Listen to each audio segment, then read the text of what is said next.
Well, I woke up this morning and there's an awful lot of fuss about the RNLI and their role in the cross-channel ferry movement coming in our direction.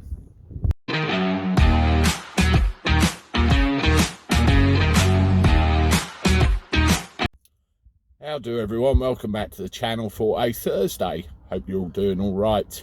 I certainly am. Off out with the family today. It's the little one's birthday at the weekend, so we're starting early.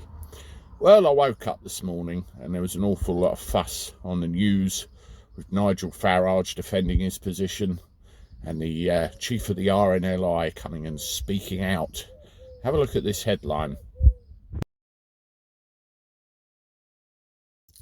Yes, we're all being grossly unfair in our criticism of the RNLI because at the end of the day their job is to save lives no matter where they are, where they're coming from or who they are. Okay, now let's put this into a bit of perspective, shall we?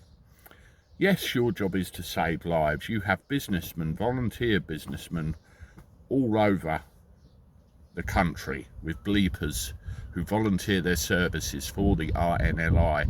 As soon as that bleeper goes off, they drop everything and go and save people at risk of their own lives. You do a fantastic job.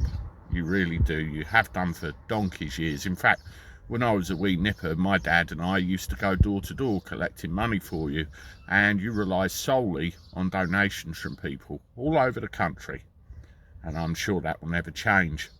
The problem I have is that you've been caught in a political football, namely those individuals that are coming across the channel with help from Her Majesty's Border Force and the French Navy escorting them halfway over, and then you end up getting embroiled and going and rescuing them.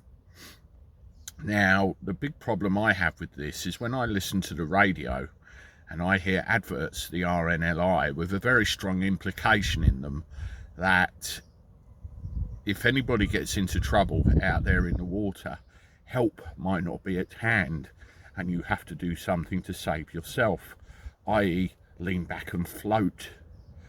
What if you can't swim?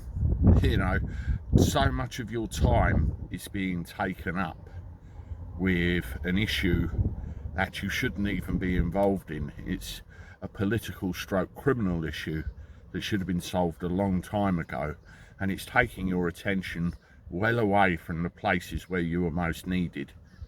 Boats with stopped engines, sinkings, people who drift out to sea on rubber dinghies and other inflatables from the beaches that shouldn't have even had them, people who fall in the sea and potentially could drown. The list goes on and on and on and on. You're an organisation with resources which only go so far, and if they're all being used on this issue, then everybody else is going to suffer. I think that is the real issue here, and it is not your fault. You're being dragged into a situation whereby, you know, you should be doing things that you shouldn't really be doing, and our lifeboat crew's going to get pissed off with it in the end and walk away because it's making their own lives suffer because of the unnecessary disruption.